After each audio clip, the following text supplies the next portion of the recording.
You've seen them at Walmart.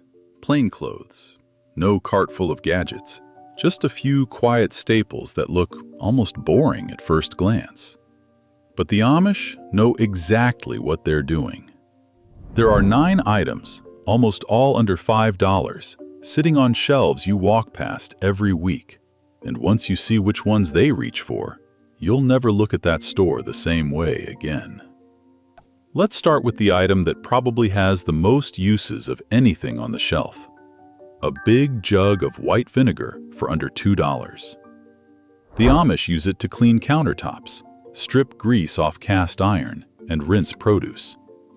They also use it to preserve cucumbers, beets, and eggs, pouring it over packed jars and letting time do the rest. 1 jug, half a dozen jobs. That's the logic at work here. Right next to it, grab the baking soda, about $1 for a box. In an Amish kitchen, it's a leavening agent for biscuits and quick breads, a scrubbing paste for stubborn stains, and an open box deodorizer tucked inside a root cellar or a cooler.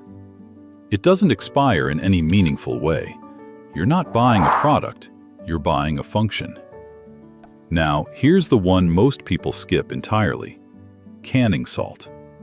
Under $2 and completely different from table salt, even though they look identical.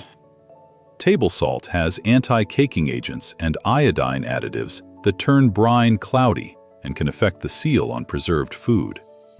Canning salt has none of that. If you're putting up vegetables for any length of time, this is the version that actually works. Dried beans come next. A bulk bag, usually under $2 per pound. Shelf life measured in years, not weeks. High protein, filling, and they pair with almost anything already in a pantry. Then, cheesecloth, around $3 to $4. The Amish use it for straining stocks, wrapping aging cheese, and pressing butter. It sounds old-fashioned until you realize it's doing the job of 6 different kitchen tools at once. Those 5 items cover food and the home: cleaning, preserving, cooking. But the next 4 the Amish reach for handle something they treat as equally non-negotiable. Of those first 5 items, vinegar, baking soda, canning salt, dried beans, cheesecloth, which one would you have grabbed without being told why? Drop your answer in the comments below.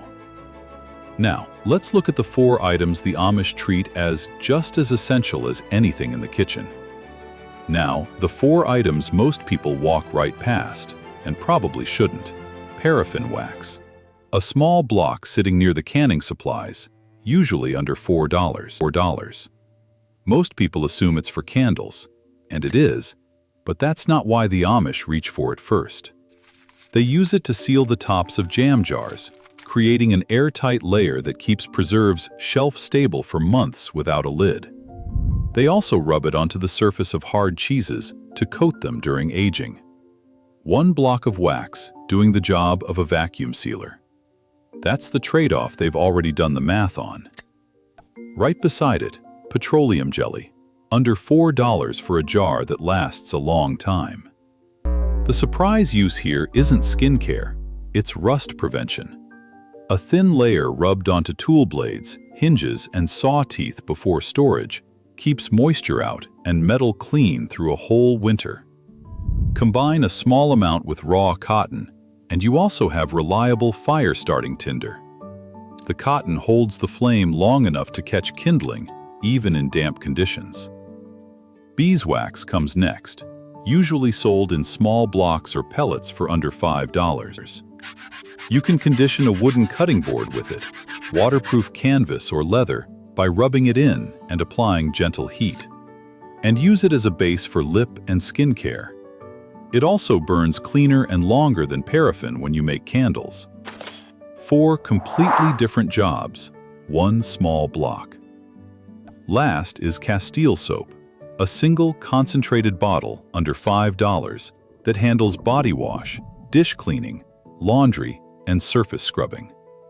1 bottle replaces 4 products under your sink. Here's what ties all 9 together: vinegar, baking soda, canning salt, dried beans, cheesecloth, paraffin wax, petroleum jelly, beeswax, Castile soap. They cover food preservation, cleaning, light, and skin and tool care. There's no survival gear in that cart. No gadgets, no specialty kits. Just the same things their grandparents bought, because those things still work. That's not nostalgia, that's a system. Subscribe for more like this and watch the next video on screen.